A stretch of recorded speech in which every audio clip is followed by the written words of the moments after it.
Okay, and welcome back to another exciting episode. We've had so much fun here talking about 420, as well as talking about all the different stuff that goes behind the cannabis thing that's going on and giving you some interesting facts. So, we're going to start out like we do every show with Melinda telling us what's in our tea. Hello. So, just continuing on, we are doing cannabis tea again because why not? We are continuing the conversation on cannabis, so going to continue drinking the cannabis tea. And I really like it. And my allergies are kicking my butt today, so I apologize ahead of time, but the tea is going to help. You got to love that pollen out there. Gotta love Florida, gotta love pollen. I had allergy issues up north. When I came down here, it was like, Oh, they're so bad. And as I get older, they get worse. yes, and it's so much fun. Mm-hmm. So the cannabis tea is actually, it has just a little bit of mint in it, the one that we're using. And the mint is not real strong because really strong mint tears my stomach up. I know that sounds weird, but instead of settling it, it makes it worse. Um, what we have is it has the cannabis in it, it has echinacea in it, Mm-hmm. which we all know what echinacea is good for everything. So, Yes. and it's Especially it immunity. like Immune system. yes, and I'm telling you, your allergies, it's you don't realize how much stress goes on your body just in your normal course of the day. Oh, I know. And people forget that we're not going outside every day and working in the nature, and we don't eat as well as we should. Let's all be honest about it. Let's Yeah. be real, we don't. And you don't realize how much stress your body is under, just the little things, not the big heavy things. I'm talking just every day, getting up, going to work, working with the kids, fighting with the kids. Let's be honest, you can fight with them. Um, and then you don't realize that you're tired sometimes. Why am I so tired? Why am I feeling fatigued? Oh, it was a rough day at work. I'm exhausted. All those little things are telling you that, hey, you're mistreating your body and you need to be nice to it. Right. Drinking anything with echinacea in it is a way to be nice to your body.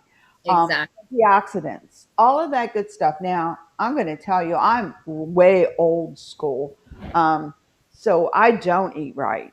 Uh, I just don't. I grew up not eating that way. So it's difficult to change lifetime habits. It really is. Um, and if you're going to drink a tea, let's be honest. I mean, you find a flavor you like and you drink it. Adding that little bit of echinacea to it isn't going to change the taste that much, but it is going to help you out some. Yes. So I push doing that. Now, this also has, you were telling me I last think it had week, orange peel in it. and it has anti inflammatory Mm-hmm. things going on with it. So, everybody, let's face it, we sit all day at work, most of us. Yeah. And things tend to swell and flame up. So, having the cannabis tea and with the echinacea and the orange and everything that's in it, it does relax you, but it really helps the joints Yeah, and helps. That echinacea is helping with your immune system every time. it really is. And actually, I think the blend, there's two different blends that we got. It. There was a moon tea, and this one specifically was for immunity. So, like immune system. Right. So, yeah. So, yeah, I mean, there's a lot of things that you can do, little tiny things. And I always emphasize if you're going to change your life or your lifestyle, when you make those big changes, you never stick with them because they're too dramatic. It's like, oh my God, I changed everything. It's like taking your room and painting it a completely different color. It takes a long time to get used to. Yeah, it does. It does. So if you do the little changes, just the little ones, I now try to get up once an hour while I'm at work, and my watch helps me to get up and walk to the copier and walk back, even if I don't need to walk to the copier. Yeah. Um, just little silly things like that. I'm learning that I need to make those changes. And drinking tea and drinking a good tea. Hmm. Even just tea by itself is really good because it has all kinds of natural good stuff, and Yeah. tea is distressing just drinking it. So, if you're going to drink it, might as well go whole hog and drink it all, and do what's going to be good for you. But Right. I really try to emphasize little changes. So at night, rather than having a can of soda or something like that, just make yourself, and even if you make it an iced tea, you know, Yeah, exactly. If keep you it. prefer the cold, yeah, and I mean the heat will have some benefits, like if you have a scratchy throat, or obviously a hot tea is going to help more with that than a cold one would. But you can pretty much take any tea and add some ice to it, and you'll still get the benefits. Yeah, and that's true too. So you can still, get the benefits. That's the whole idea, is to get the benefits in you without making this huge, go from an omnivore to a vegan in 2 hours. Doesn't Right. Your Right. body is in shock. It's like, what are you doing to me? Yeah. So I kind of encourage slow, small steps, and it Yes, works better. I So now agree. that we've got this wonderful stuff in, we're going to continue our talk. We're going to talk a little bit about Beltane, but we're going to finish up our talk that we were having on our wonderful friend here, Cannabis. Now, we did the history. Hmm. Last week was all the medical, and that was some wonderful stuff you were spewing out over there, because Yeah, it it was didn't even break the surface. Honestly, there's just so much. it was interesting that we already have a cannabinoid system in our bodies. It's Yeah. there. And that tells you volumes, because you won't have it if it's not necessary. Right, exactly. Yeah, I thought that was when I remember when I found out about that, and I was like, "What?" Like, that's pretty amazing. Like, we have the CB1 receptors that respond to the cannabis. It's incredible to think about. Um, and I am learning more and more every second that goes by about this stuff. And the medical side of it is super interesting. It's very complex. Um, they have a lot of really good books out now. I was at Barnes and Noble, which is my guilty pleasure, but I had taken my nephews there. I had my nephews last weekend for a couple hours, and their big thing is they like to go to the bookstore. So they're mine, you can tell. Yeah, I was that way. So I took them with me, and of course they were both enthralled. One's a teenager and one's not. So, but they both got books, and I did pick up the book you were talking about. Hmm. Uh, Oh, okay. I picked it up. I have been spot reading it, and you look for a section and you just read it, because I was Right. more interested, rather than sit down and read. This is not. I guess you could read it cover to cover, but it's more of a reference Yeah, type I book. I would agree with that. Yeah. So, but it's good because it hits the way it is, the way it's set up. It makes it easy to find if there's Yes. something specific you want to talk about. Now, like I have issues with inflammation really bad, and it gives you like charts and then explanations. So, um, I really liked the book. It's good. It's got a lot of information, and some of it, with this kind of stuff, I can only take it in small bites because I have to digest it. So, I'm not. well, I mean, sometimes I can read a textbook all the way through, and then sometimes it's like, no, we just need what we're looking at, and then we're going to Right. go on with it. But they have now Understand. an entire shelf just Mm, on different types of cannabis books. wow. Some of them were cookbooks. Some of them were how to distill it. Some of them were how to grow it. Some of them were, I mean, it was a whole conglomeration. And it caught me off guard because I wasn't expecting it. And it was the Barnes and Noble by us changed. They rearranged all their books, which drove me nuts because it took me 20 minutes to find where I wanted to be. But we were in a section where it had a lot of the pagan stuff on the Hmm. walls. We had all this pagan and spirituality. You had your self help, your psychology, and then right there's the cannabis. Nice. I'm gonna have to check mine and see if there's a section there now. They had a whole shelf full, and I mean, it covered everything. So I was very, very interested, and I was very excited because, um, as you know, our state is medical, Mhm. and they just defeated the The THC cap. yes, the THC cap. Oof, we were holding our breath for that one. Yeah, so things are moving. I don't know if they're going to move to us being a recreational state anytime soon, but at least we do have the medical advantage. Yes. Um, and that makes a big difference for a lot of people. And seriously, Florida has most of the retirees. I mean, let's look at where people retire to. They Hmm. either go to Arizona or someplace like that, or Florida are your two really big states. Right. So it makes sense that they would make it legal down here for medical because then that way it actually does help with the older population with everything we've got going on. Glaucoma is usually an older population type thing. Hmm. Um, Cancer is everybody, but as you get older, you tend to get it more. So that's another whole area. So I thought it was really interesting that it is medically down here. And I think it might end up being eventually where it's going to be recreational. Yeah, that would be nice. I see it coming. They've got so much CBD oils and things like that out there that I can't see it not taking Yeah. that next step. Yeah. It really just depends on the people that are really wanting the to hold on to like they I think I was reading an article yesterday about the governor of South Dakota, Oh, and they had passed they voted the voters voted to pass legalization, I believe, for recreational, if I'm not mistaken.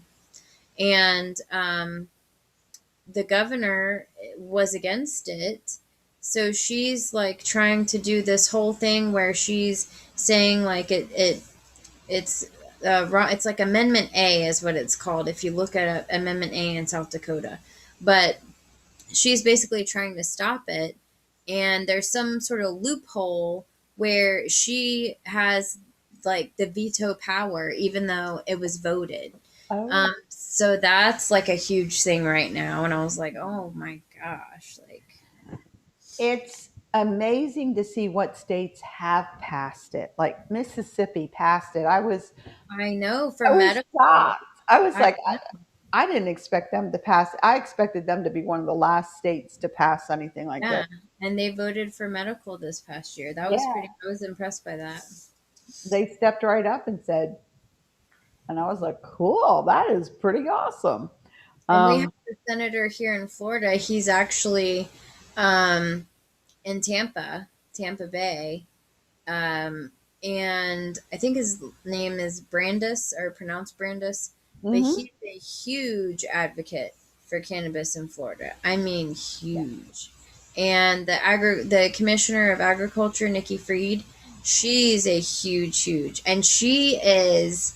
I'm in love with that woman. Did you She see is. her on what's the name of the magazine? She was they had a whole big article about her. She was Oh, Pot Times, is it High Times. High Times? Really? She did a whole article. Oh, I'm gonna have to look that up. Yeah. I follow her on Twitter and like Facebook, and she's really outspoken about. I like her a lot. She's looking to the future She is. where it's going to get to a point where people are not going to be able to afford their medications even more so now than Yeah. before. And the fact that cannabis really is not that expensive if the insurance companies start covering it. Well, and if they pass it recreationally, it would be even cheaper Yeah. for consumers because um someone I ran into, like an acquaintance, was going to Colorado this weekend, and they were so crazy excited because of how much cheaper it is there. Well, And that's funny because my roommate's daughters left Thursday to go to Colorado. oh my gosh, that's so funny. I'm jealous because they have like whole cabins and stuff you can do there. Mhm. Um, and they bring out like a free, like instead of a mint on your pillow, they bring you like coffee and a joint. It's like a whole thing. I was like, oh my gosh. And they have like tree houses where you can like camp in the woods where they do that, and you stay like in a big yurt and all this. And I was like, that sounds really fun. Yeah, it's pretty cool. They went this weekend, so I thought, oh, that's going to be interesting. So they're away for the weekend. Because I was joking if they were coming to any of the 420 stuff that was going on. Oh, yeah. But they're enjoying 420 in Right. Colorado In Colorado. and It's like, oh, Denver. you They're should have seen staying it. in Denver. Yes, I'm like, yeah. Wow. I'm like, you're going to freeze. Yeah. Yeah. Florida, we can say that. Uh, There you go. Yeah, exactly. and that from a Floridian is the worst curse you're ever going to get. May you freeze. Oh Um, my. that's terrible. But I'm really super impressed by a lot of the significant advancements that we're making in the medical side. They're finding out every day that there's something else that this can help. When you're in a, you have a disease that is not going to be cured. Right. Um, you have to maintain yourself, and it's not always easy. Even if your disease is curable, it's still a process. So Right. you still are, working through this. I have lupus. It's never going to get cured. It's just going to get worse. Mhm. So it's kind of like you're looking at it going, okay, well, how can I make my quality of life better? Not the quantity, the quality. Right. Um, I want to be able to get out and act like an idiot and do crazy things. I still feel very, very young at heart. The rest of me isn't. But it's, I always tease about that because my birthday is Monday and I am over 60. I'll let everybody know that because you can look and tell I'm not 29 again. Um, I'm starting to claim 59 again for several years now. Yeah, But that's okay. yeah, it's cool. Um, but as you do get older, there are a lot of things that go on, and it seems like it's not a cure all, Hmm. but it's better than a lot of the narcotics out there, and it's a better than some of the other drugs they have out there because some of the side effects of some of the drugs are worse than what you're taking the drug for. Yeah. Ex- And everybody knows that's the honest truth a lot of times. So I'm seeing some wonderful things come out. I'm seeing some great things come out, and I'm seeing some people really um, actually taking the initiative to look into it.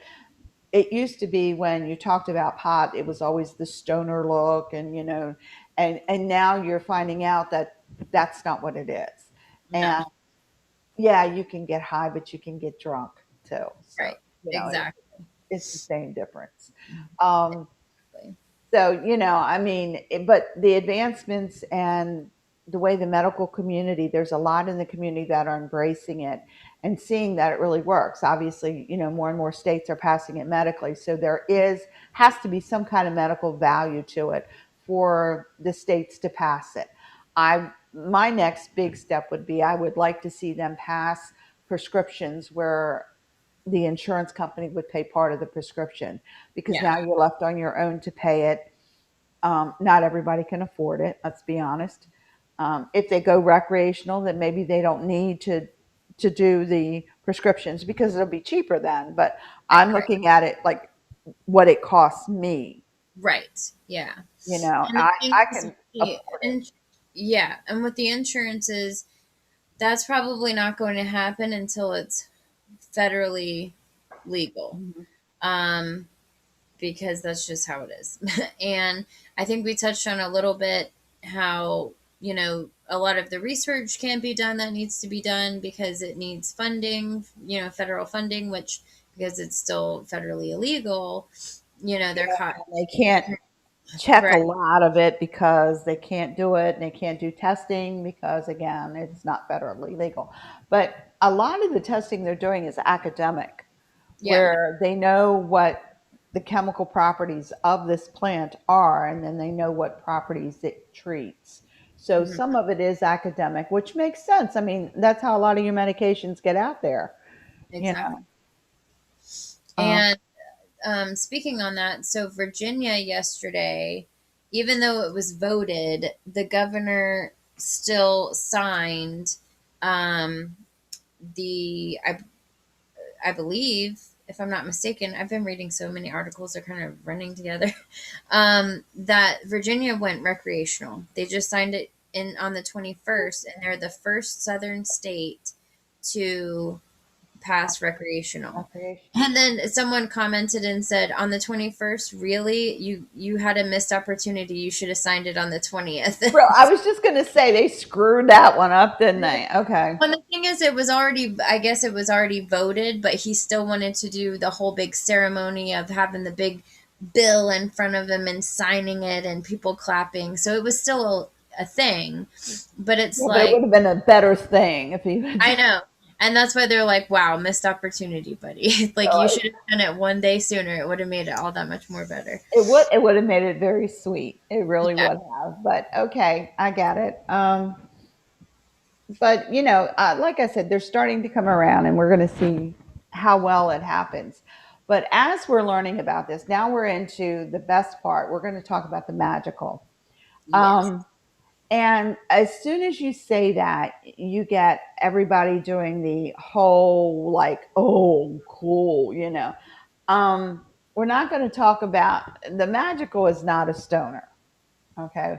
I guess we got to shift our thinking because growing up, that's what you guys were told, that everybody that does pot walks around like, "Duh," with no brain and Mhm. they're non functional Right. and they eat all the time. And they lose, if you lose your brain cells, that's why they're, ugh. Yeah. Try drinking. And they've proven that does kill brain cells. So Right. no question about that.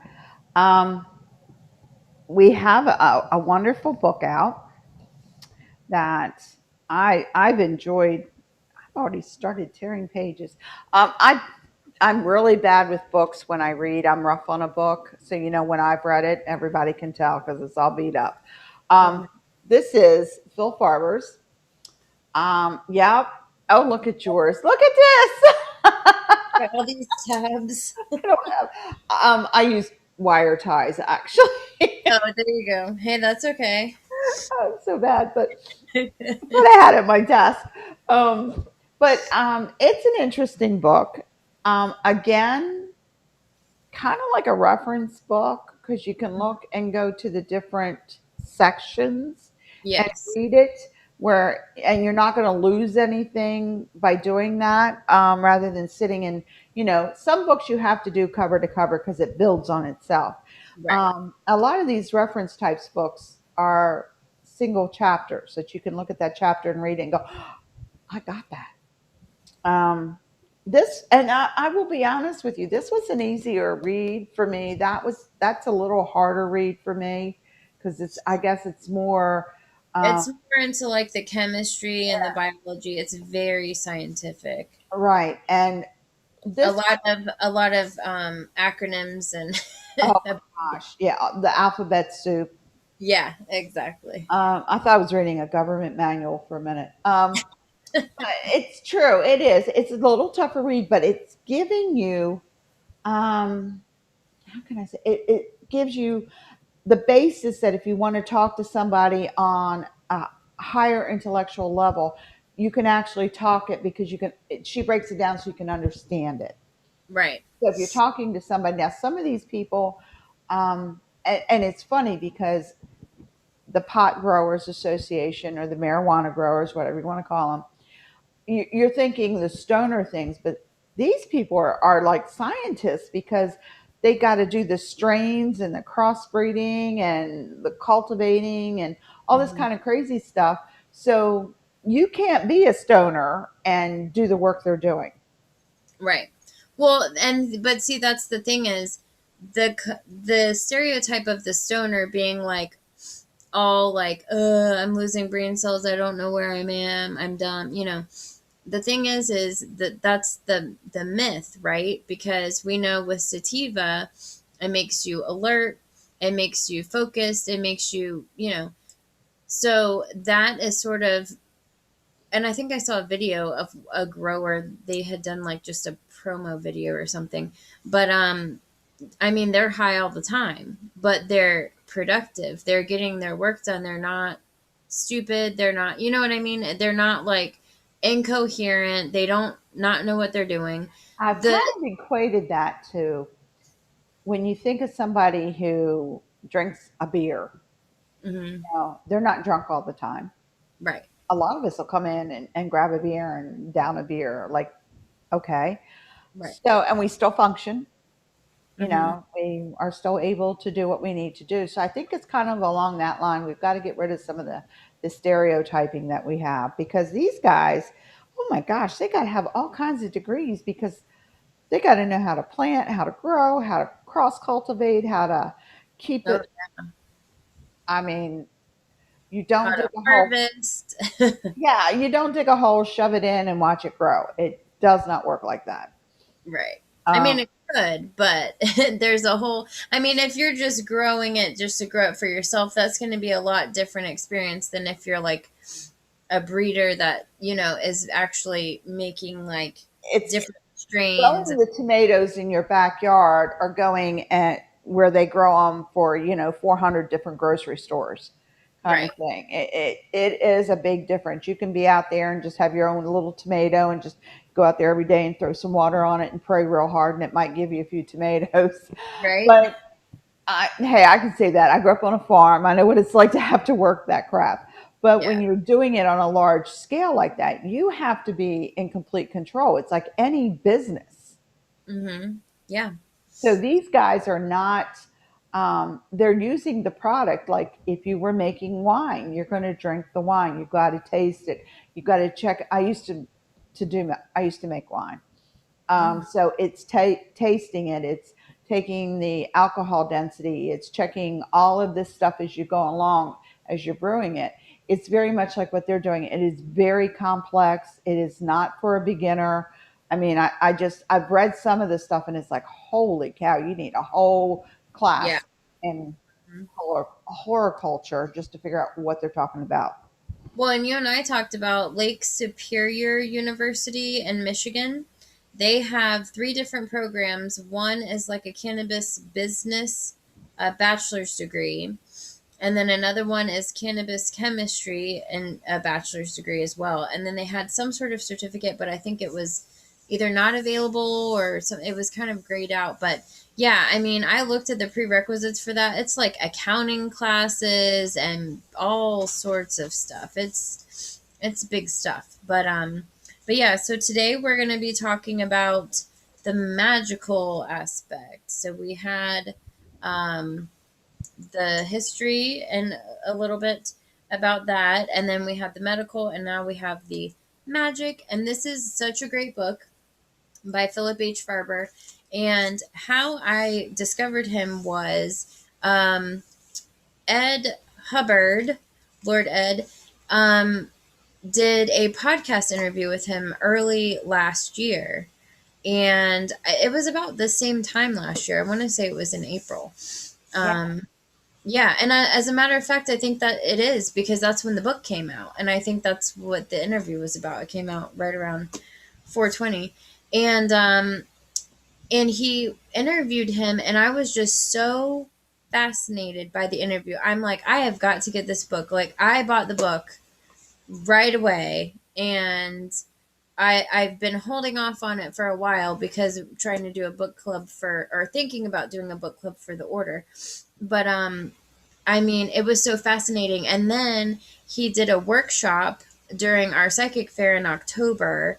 And it was just like I was hanging on to every word. I mean, so intelligent. He knows his stuff.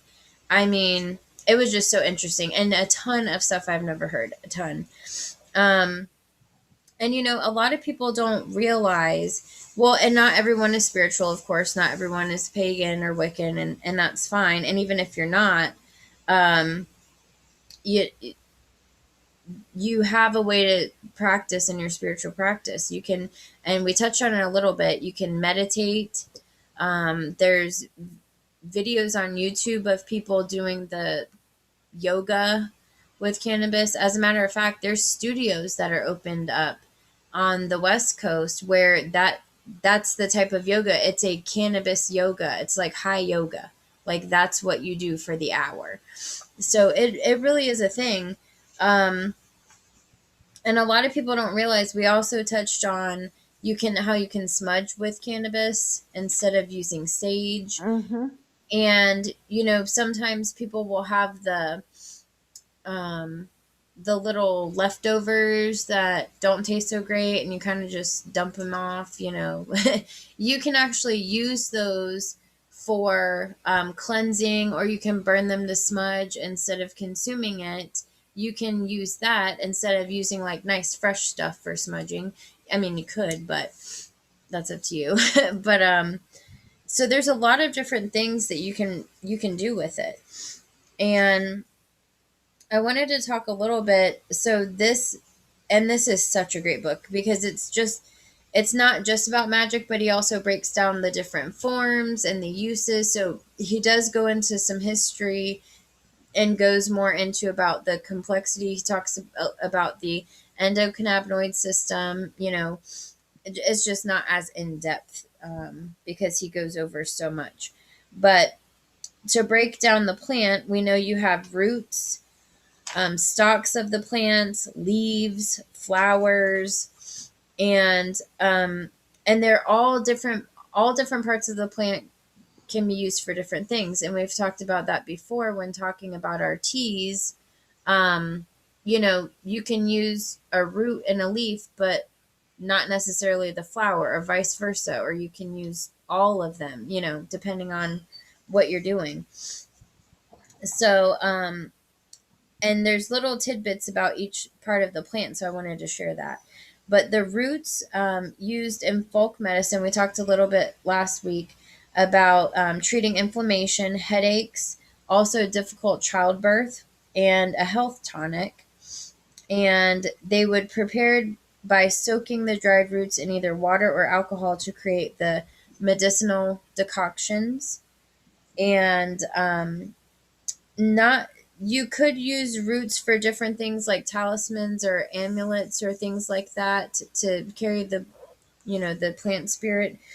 But the stalks is what you would use for like the hemp to make the rope and the textiles and things like that.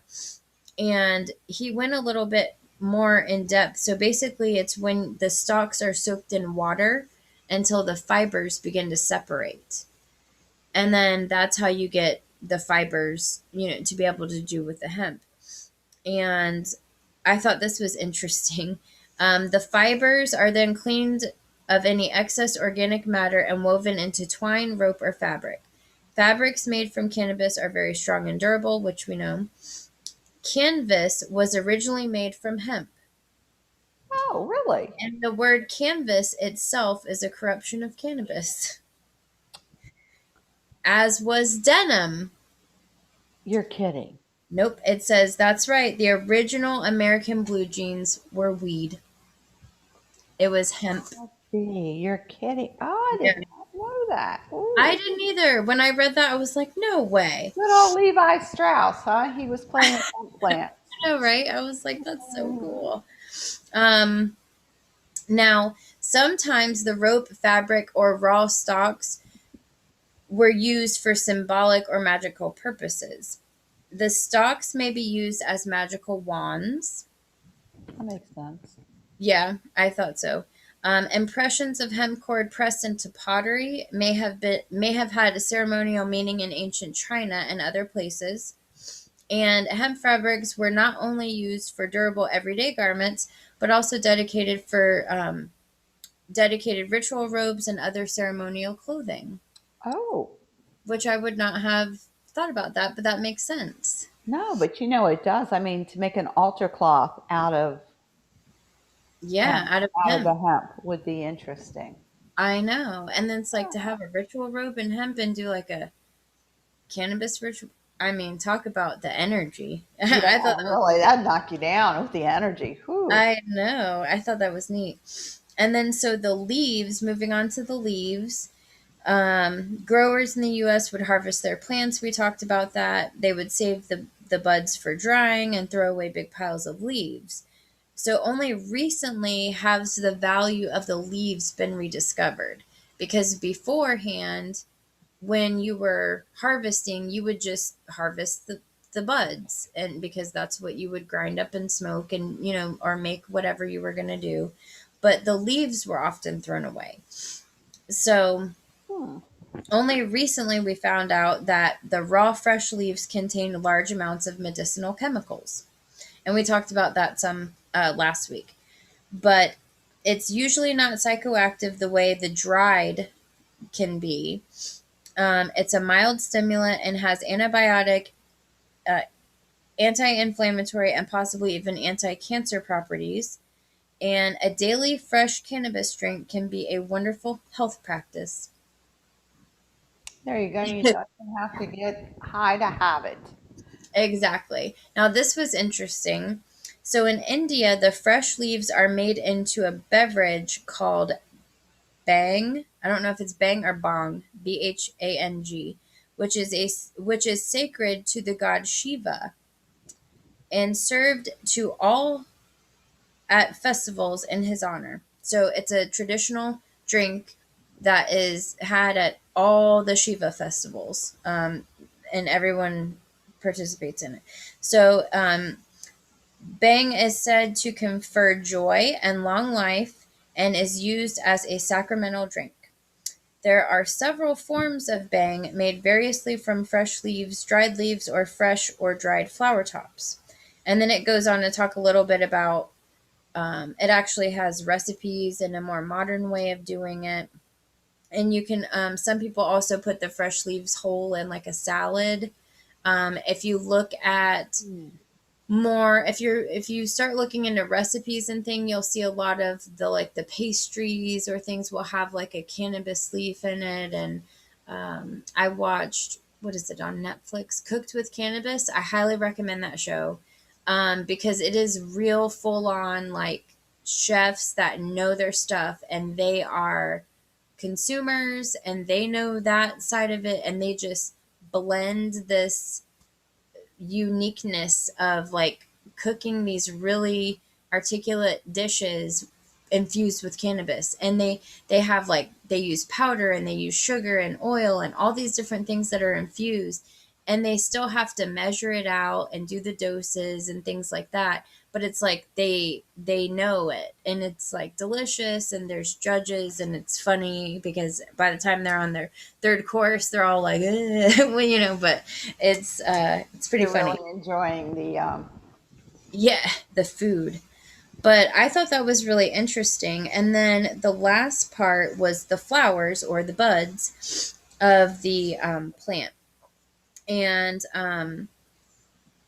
you'll find, and that's what you'll find at like the dispensaries. That's, most notably the cannabinoids that you would be getting are the THC and CBD, and that's what you hear about most of all. Um, and then it had mentioned only so, and basically that going into the cooking with cannabis and smoking versus vaporizing, um, and we talked a little bit about that last time. And he has like a little recipe for green butter, like cannabis butter. So I thought that was That seems interesting. the butter and the oils seem to be very prevalent. I've noticed. I guess Yeah. because it's easier. They're pretty easy to make. Yeah, That from what I understand, yeah. And they have all the fancy infuser machines now, but you can easily do that in a crock pot. And I haven't yet, but I'm going to very soon because I need to experiment and figure that side of it out.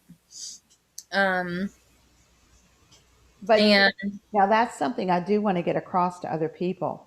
You do not have to smoke it. If you're a non-smoker Yeah. like me, I've never smoked in my life. Although I suffer from COPD from secondhand smoke. Tell me how that Okay. worked. Um, but you can intake it through a lot of different things, through cookies and candies and concentrates and in your drinks, rather than having to smoke the actual drug itself. If you're not a smoker, Right. Exactly. That's a very good point. And yeah, I mean, they have the edibles, the gummies, I mean, all that sort of stuff you can do. They have powder you can put in your drinks. They have THC powder. I mean, they have all sorts of stuff. They have the tinctures that you can put in the drinks. I mean, there's a lot. So yeah, you definitely do not have to smoke it. Um, because there are still concerns of the combustion and the tar and things like that not being good for your lungs. Now, there has been some research that it's actually good for your lung, even if you do smoke it. And when I went to a doctor, they had said it actually, oddly enough, helps people with asthma, even though you're coughing and that whole thing, because it's breaking up a lot of that stuff, but it also, because it's reacting to your body and it's healing things. So I thought that was interesting, because I was like, surely with asthma you can't be smoking it, but they're like, actually a lot of patients said that it improved their asthma. So I it thought, might very well. It's just like people with like me who have never smoked in their life. I Mhm. can see us dying trying to do that. Um, yeah, because let's face it, I have never done it, so I don't know what I'm doing, kind of thing. right, And if you do feel uncomfortable doing it, because you've never done it before, it probably is better if you look at the edibles or the powders and tinctures and stuff.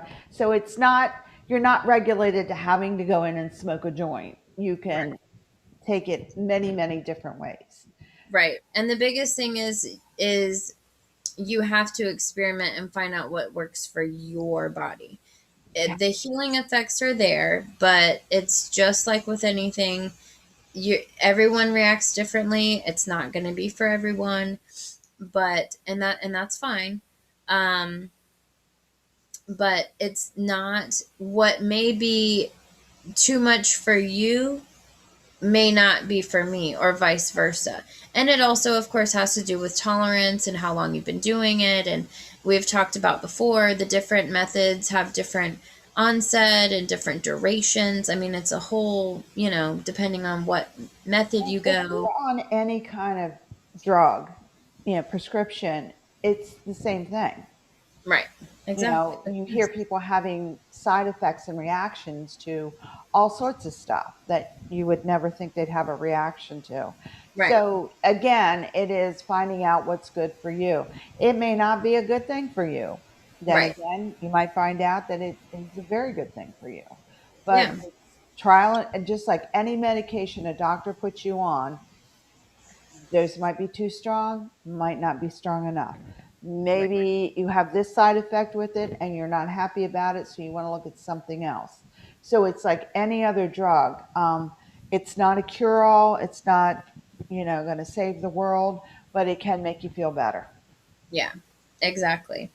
And so going into a little bit of the magical history, it's noted here that cannabis was certainly one of the first cultivated plants. By the time recorded history rolled around, it was being used for fiber, food, medicine, recreation, and ritual. And some have even suggested that it was the first cultivated plant. Now, wouldn't that be interesting? I mean, I would believe it. People are going to cultivate what they use, and if it's a plant that they needed for medication, um, And that would, clothes and yeah. housing and And if robes. it does so much, they're going to plant that before they're going to plant anything that requires a lot of work for a Right. little give back. And So, it even says, remember that no other plant is as useful as cannabis because of all the things you can get from it. yeah, so that And makes sense. yeah, it really does. It says, it is the only plant that, with a little help from humans, produces almost everything needed to build a civilization. to the ancient people who really needed to build a civilization, it must have seemed particularly magical. And then he talks about what we mentioned before. The first pharmacopoeia was in 2737 BC from the Red Emperor of China, Shennong, and he was giving an honored place to cannabis. And not only did he recommend it medicinally for a variety of ailments, but also as the principal ingredient in an elixir of immortality. The fountain of youth. Yeah. So the elixir had the power to transform a mortal into a transcendent being. Cannabis, he claimed, enabled seekers to forget their own consciousness and attain the Tao. So Wow. I thought that was interesting. And it said cannabis remained a medical necessity in China for hundreds, if not thousands of years. With the advent of Confucianism, magical and spiritual use waned. However, Confucianism's alternative, Taoism, continued and even deepened its relationship with the plant. The more mystical and alchemical side of Taoism embraced the use of cannabis in incense and potions of various kinds. The ancient Taoists celebrated 8 major deities, or immortals, and one of them was Magu, which is usually translated as hemp maid or auntie hemp, which I thought was funny. Not Auntie Mame, Auntie Hemp.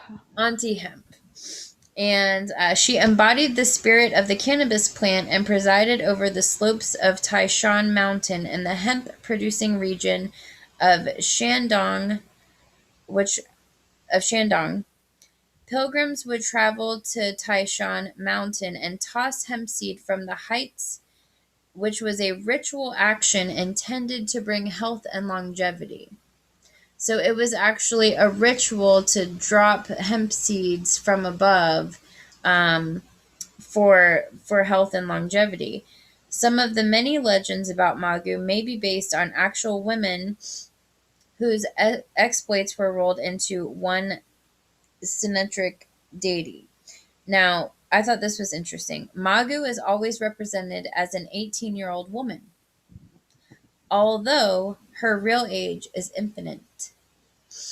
She is known as Immortal Zhu Mao, Infinite Harmony. In Vietnam, images of Magu adorn restaurant plates to this day, accompanied by the saying Magu Xin Shao, which translates as hemp made offers longevity. So I thought that was really cool. And if you think about it, I mean, we joked about, Willie Nelson and Tommy Chong and how they're up there and they're big, huge pot smokers. But it makes you think, I mean, if it's healing you, and I believe Tommy Chong even used it to treat his cancer. He had cancer Yes. back in the day. That And he used, he actually started using it because of the nausea. yeah, yep. And because I listened to an interview of his and he was talking about that. So I thought that was interesting.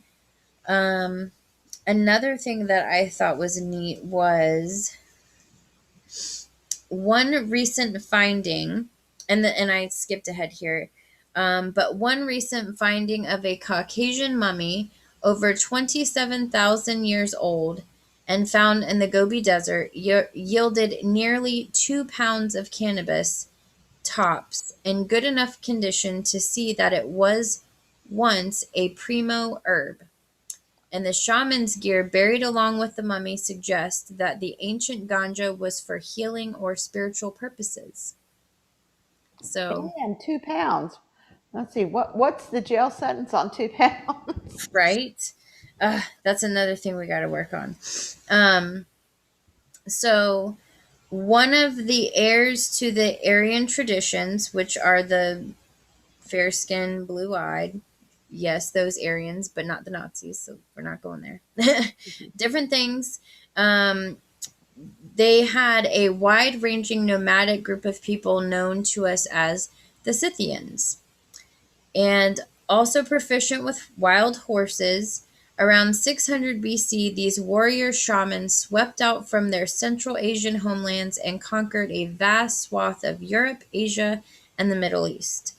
Along with their horsemanship, the prowess in battle, the Scythians were known for wearing tall, conical hats, sometimes covered with mystical symbols, which reminds me of a wizard.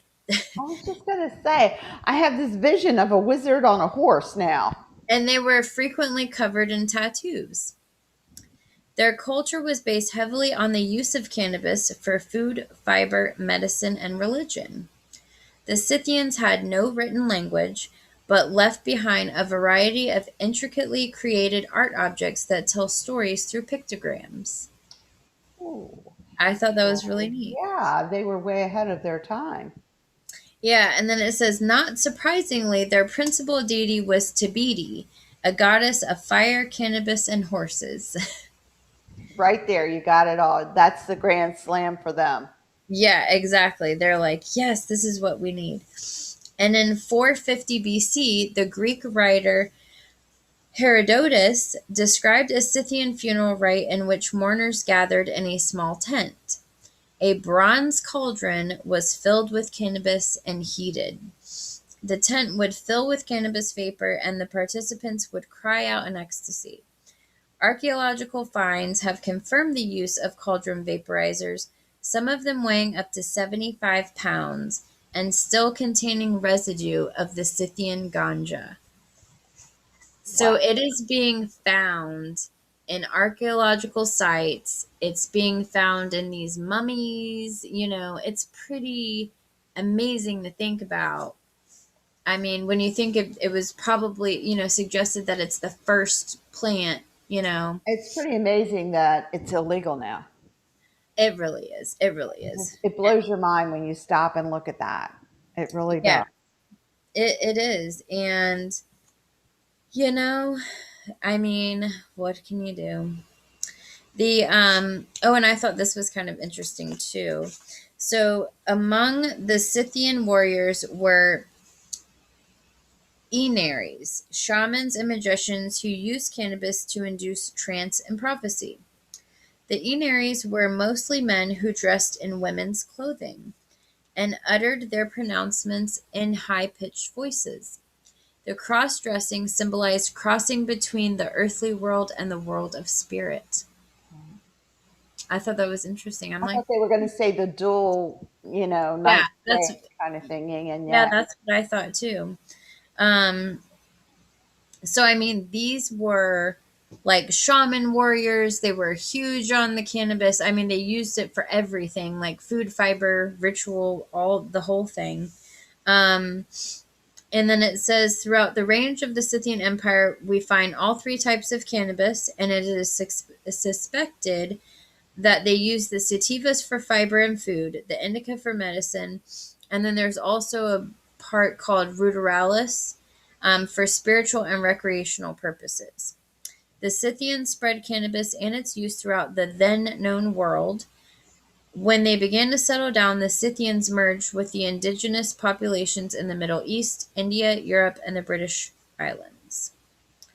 Elements of cannabis culture and ritual passed from the Scythians to among many other tribes, the Thracians, and the nomadic Thracians became known for their ability to produce fine hemp cloth. They also continued the Scythian tradition of weed smoke prophecy. Much of the prophetic fun was associated with their deity Dionysus, who was a Thracian pothead before he became a Greek wino. is what the book says. Yeah, that's about right. Yeah. Um, Among the Thracians, the shamans who danced and used cannabis to enter ecstatic trance were known as kapnobatai, those who walk and smoke. So I thought that was pretty neat. Just getting some, and of course it goes way more in depth. I mean, there's so much information. Um, there was also, let's see, a ritual was so Bang remained in common use, which was the Indian drink that we talked about. A ritual was needed to transform the cannabis infused milk into the sacred beverage. We likely see the vestiges of the soma in the Roman Catholic Mass, in which a ritual transforms wine and crackers into the flesh and blood of the god. Called transfiguration. Yep. And then it says Amrita was the elixir of immortality of the gods, a vast ocean of milk that needed to be pressed and churned, just as a bowl of soma might be prepared, only on a godly scale, creating the world itself. The churning was dangerous, the Amrita was poisoned, and it fell to Shiva and a snake to purify the milky ocean. And it was messy. And then it says, when the sacred nectar spattered from the heavens, wherever a drop landed, a cannabis plant would grow.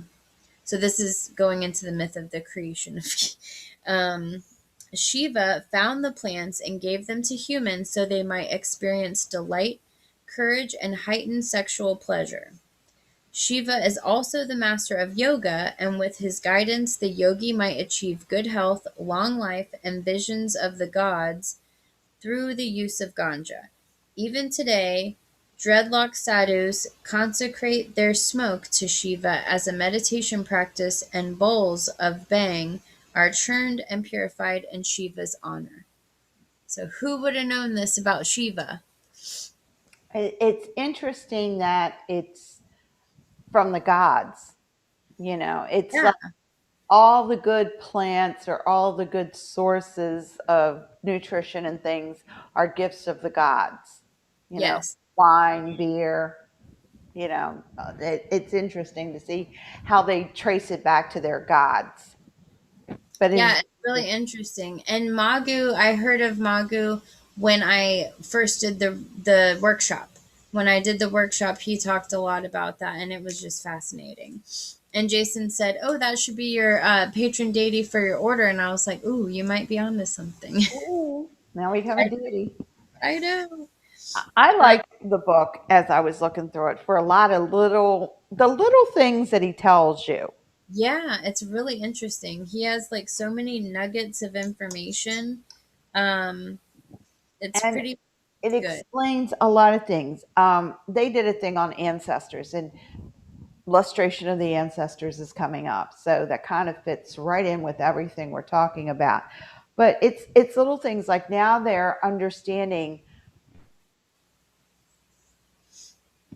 from our ancestors, okay, that you inherit eye color, hair color, body build, so many different things. But there's always been a thought: do we inherit genetically some of our traits ethically?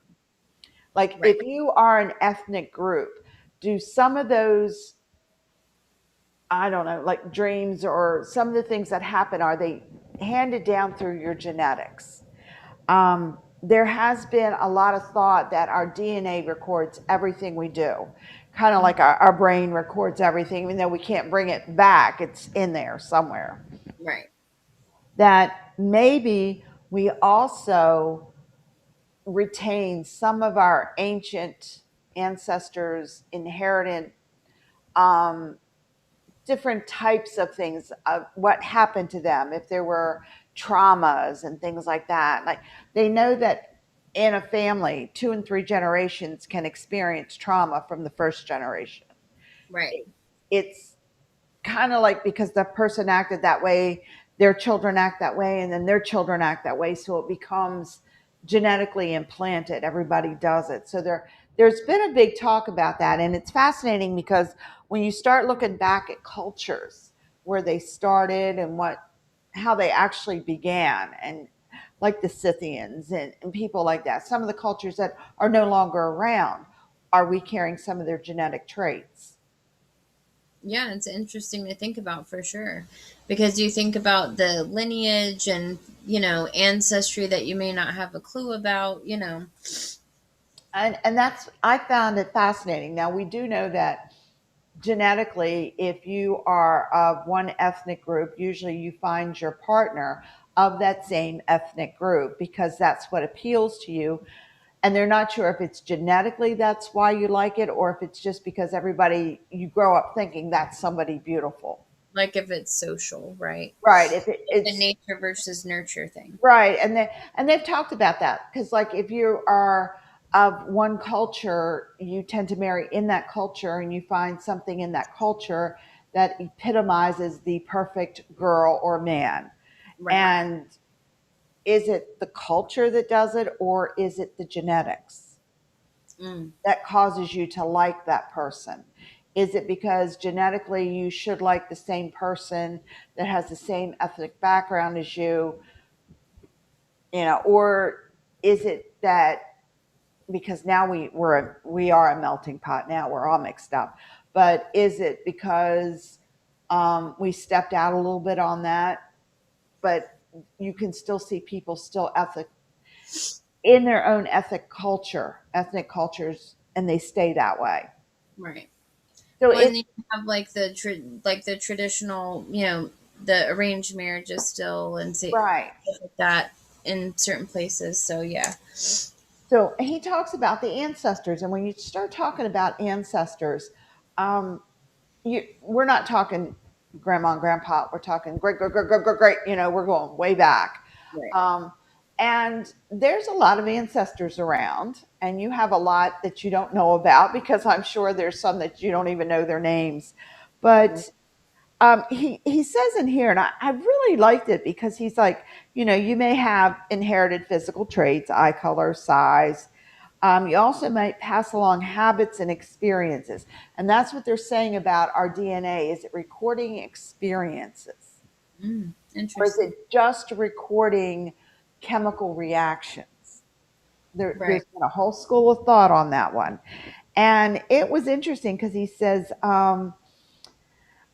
While some of the studies only addressed fear, and fear is something that they're saying is what it's called an epigenetic, and it's because it's in us and how we react to it.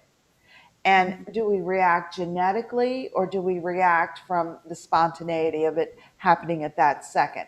And they said there's certain, and they've proven it, there are certain shapes that make us pull back even Mm, if we're not cognizantly aware of a lion.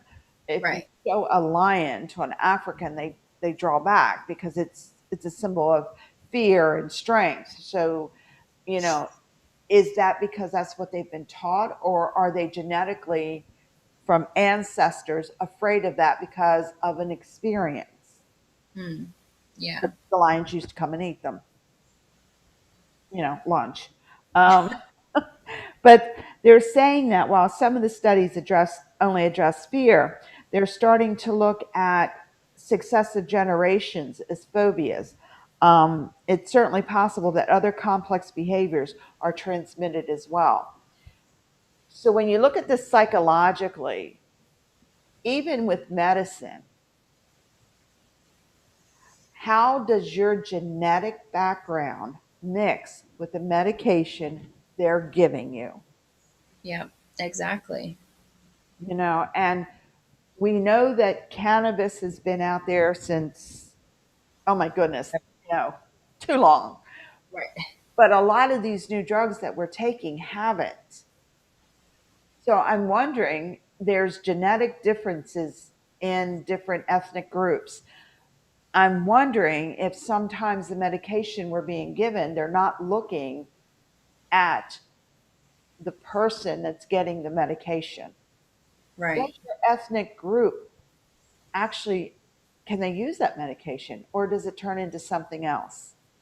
Yeah. And I think that's why they mainly look at maybe not as open as like a group of people as much as like why they ask about family history and things like that. But how many of us know more than like our grandparents? If that, we'll be lucky if we Right. knew our great grandparents and their, but that didn't necessarily mean we knew their medical history. It's like Right. And you might not know what the ethnic background is of your great grandparents. right. Um, my mother came to this country. Her parents didn't.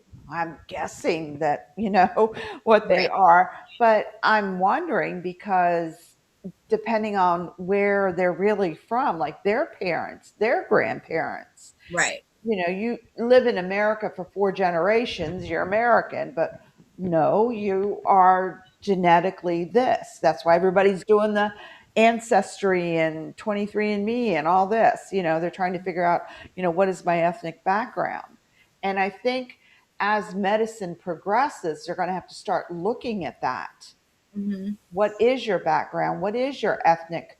Because we know that there are certain ethnic groups where lactose intolerance is very high, where certain medications don't work because Right. this group, their genetic makeup fights it. So if we're looking at that, we know that this has been around forever, basically. Right. If they're talking about it being the first cultivated plant, come on, let's be Right. honest. This has been around forever. Exactly. So I would think something of this age has proven itself over the millions of years to prove that genetically everybody's probably okay with this, because we're, like you said, we're seeing it in every culture now. It's not just the Chinese. It's They're finding, dead people. Of course, they're finding all of these ancient dead people, and they've all got pot on them. So it's like, Yeah. okay, they've been gathering this stuff for a while, but it's all the cultures. It's not just like Right. peyote is just Native American. Right. That's right there. It's Mm-hmm. Native American. We know where it's from. It grows right there. It belongs to them. But this has been grown, what, all over the world. Pretty much. I mean, it started in Asia and Europe and the Middle East, but it's come over. I mean, if you have it can be grown pretty much anywhere, and I think he even mentioned this in his book somewhere. Anywhere except for possibly Antarctica. And I mean, even then, if you got like a grow, they have these like grow little rooms where you can Yeah. stick a few in there and zip it up, and it's got like a all sort like a you could put your lights in there. So I mean, So as long as you can grow, it will grow, right, exactly. basically.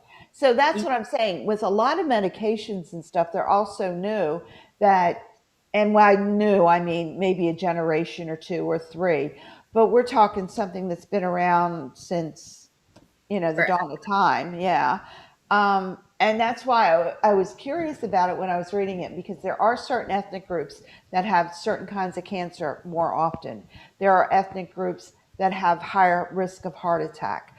I mean, when you start looking at the medical stuff and then you're going like, okay, why does this group necessarily get this disease more than this group?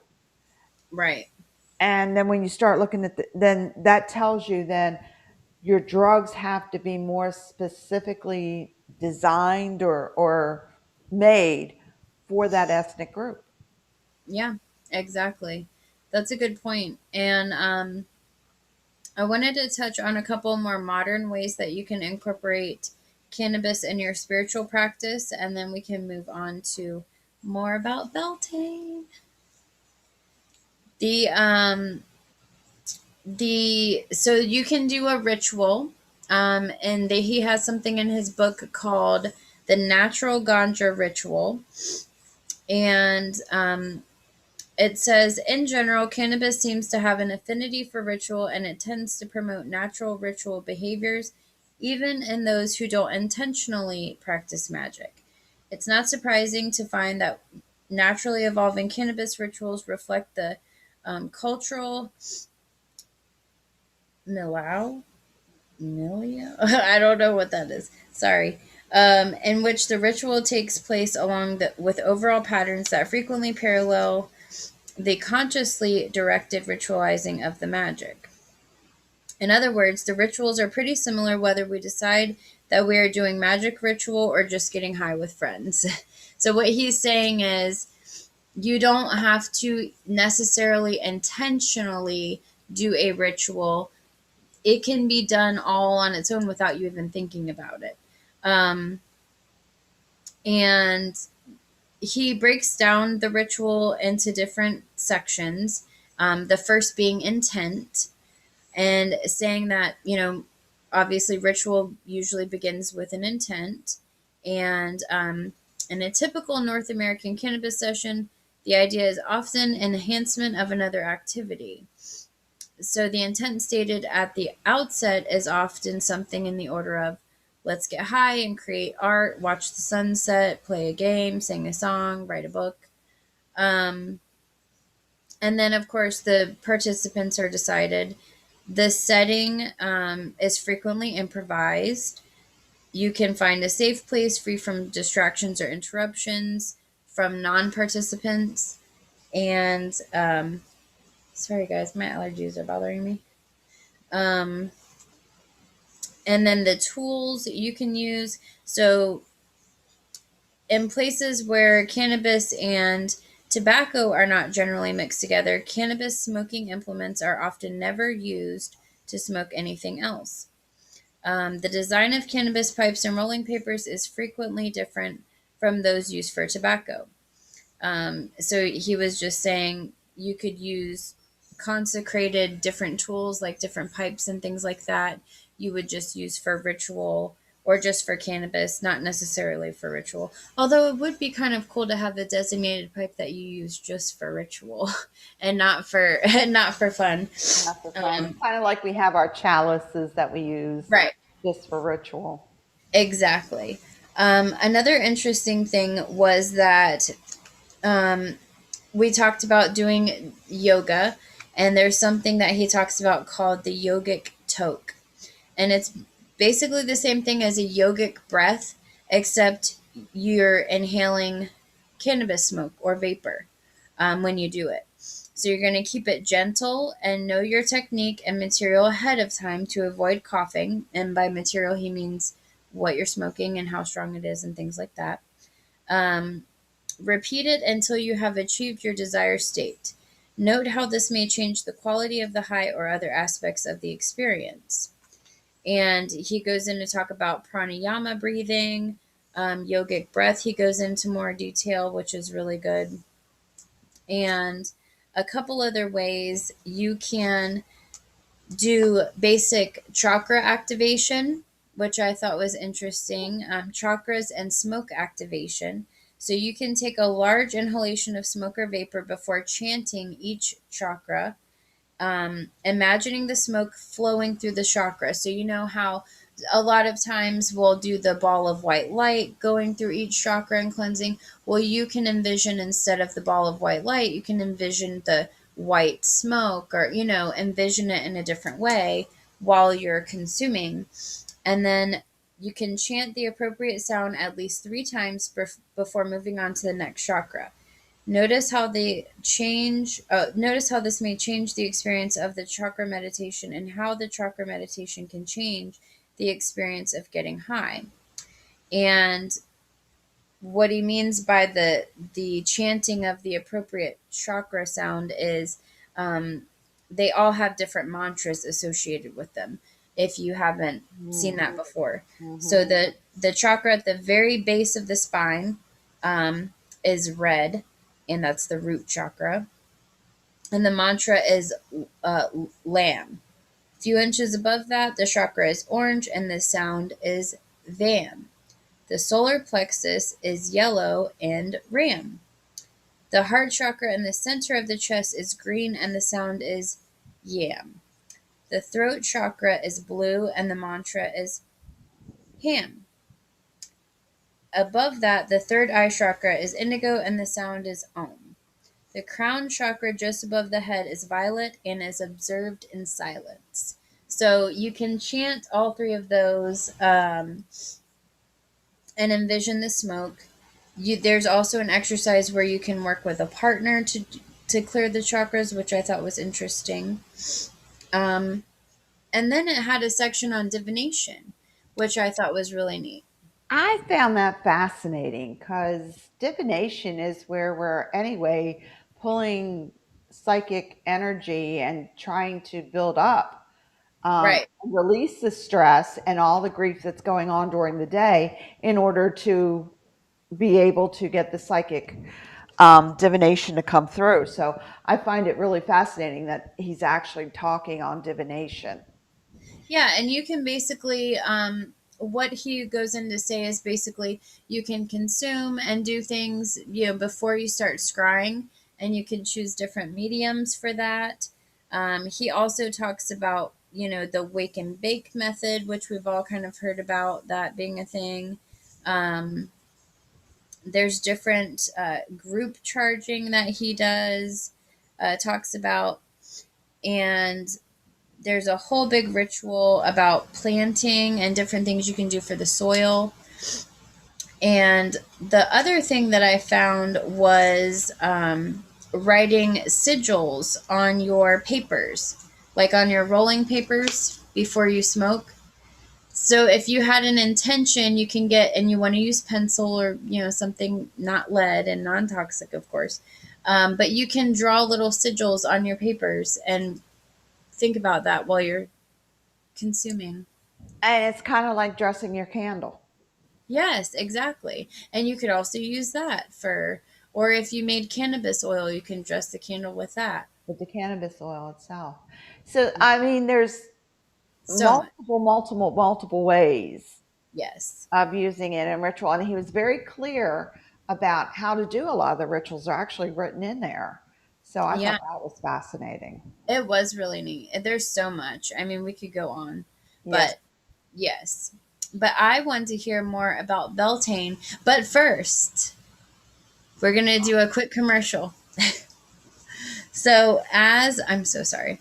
Um, as we said last week, we are doing a keyword of the week. We had the same, we're going to have the same word for last week and this week. And on May 2nd, we're doing a short little show after illustration ritual. And we will, that will be the last time that we say the word. And then that night at 9 p.m. Eastern Time, we will take whoever has emailed us with the keyword and the right answer, and then we'll do a little shuffle thing, a spinny wheel, and you'll be able to win free tea time merch. So the keyword is Hursini, Hursini. The only thing is to required to enter is just that you go to our YouTube channel, Tea Time with Mother and Crone, and you subscribe, and you just email teatimemc@gmail.com with your correct answer for a chance to win. And when we get the winner, we're going to need your email account. Obviously, when you sign in, we will contact you by your email account. So there will be no, Right, right. everybody's It'll be exciting. information is held safe. Yes, yes, yes. So it'll be exciting. But I want to know more about Beltane. Beltane is our wonderful fertility ritual. I was trying to describe it today to a friend who had asked about it, a non pagan friend. And it's kind of like, okay, now how do I describe this? Back in the day, we used to have what we called Sadie Hawkins dances, where the girls would ask the guys. The guys, right? Well, it's kind of like that. This Yeah. is the time where most of the time the women make the decision on who they're going to take. Mm-hmm. And it was done, you have to remember at one time we women were like equal with men, not like Mm-hmm. today, Right. where we make less. But back in the day, we were pretty much equal. And for a woman to choose you was something very special. It's something that wasn't always done. So it's kind of special in that way.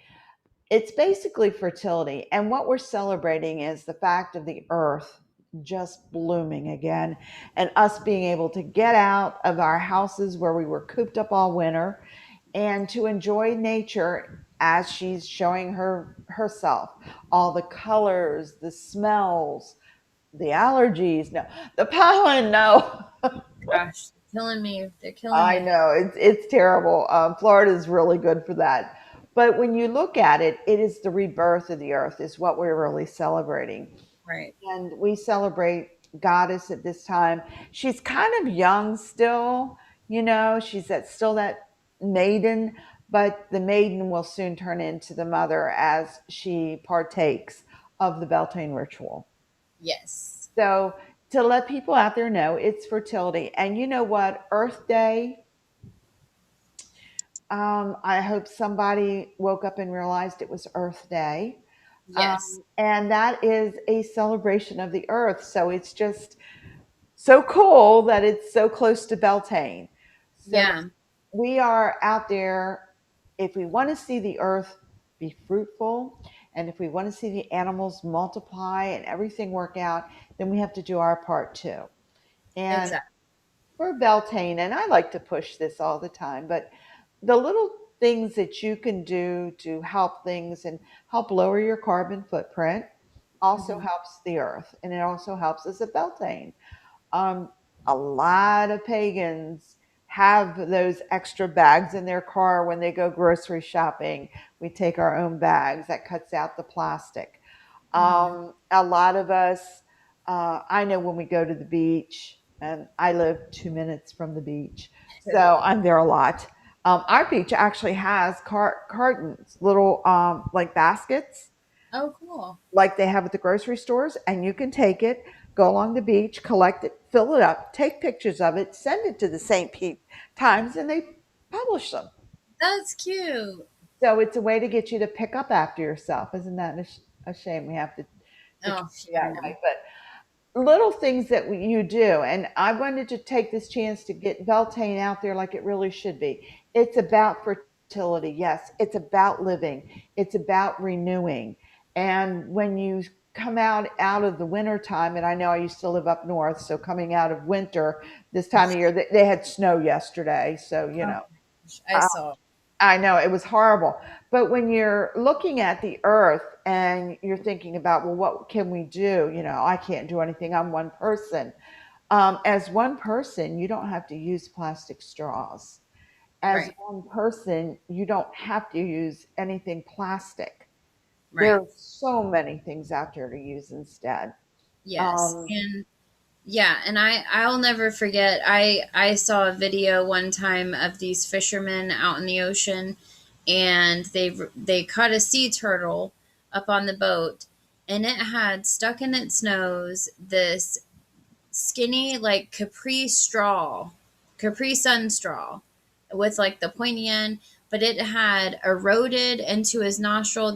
I mean, it was very hard for them to get it out of him, but they did, which was great. But it's like you don't think about even something so skinny, teeny tiny as like that, but it's really, really affecting the animals out there. You see all those videos with the little beer can, the little plastic 6-pack things getting stuck. And I mean, it's just how hard is it to throw away your crap? I mean, They're really. even talking about toothbrushes now. A lot of people, most people, have plastic toothbrushes.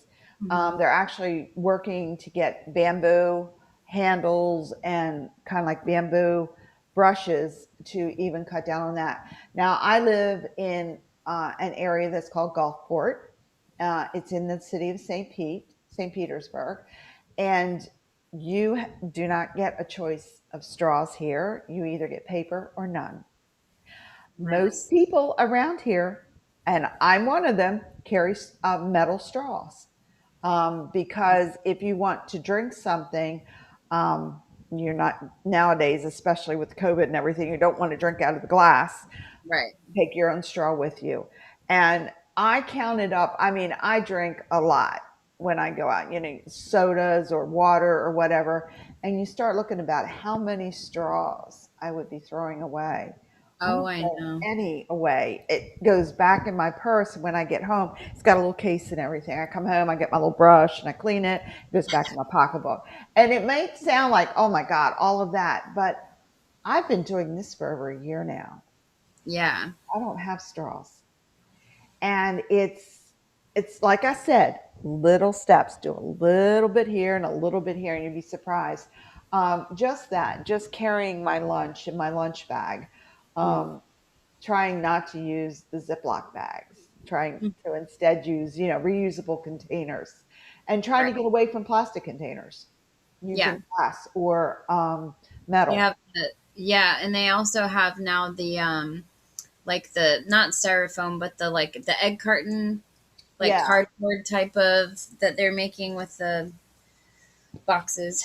But yeah, I mean, because if you think about it, if every person did just one little thing, what a huge impact that would make, you know? And people don't think about it. You think about Beltane, of course, we think it's our sex holiday and all like that. But let's break it down to what it really is. It's a rebirth. And the earth is rebirthing. So let's kind of look at ourselves and rebirth. Let's start Yeah, something new, and let's try to be a little bit easier on Mother Nature because she's having some tough time right now. yeah, for sure. That's all I have on Beltane. Well, it was a great series, and next week we will have something for you. Like we said, it's just going to be a short one as we get ready for lustration. So we're excited about that. That's going to be a little bit different. We're not going to give too much away about that one, but we are excited. And please don't forget to go to our YouTube channel, Tea Time with Mother and Crone, and subscribe. Click the little bell so you can get notifications when we go live. And if you're a subscriber, we're doing a new thing now where you get to see us live while we're recording. So you get like a sneak peek of a few days before it goes out on Sundays, which is cool. And if you have any questions, you can always message the Facebook page or again, teatimemc@gmail.com. And Pam also has her virtual circle that she does. That's coming up. You're doing a Beltane ritual. So that's going to be exciting.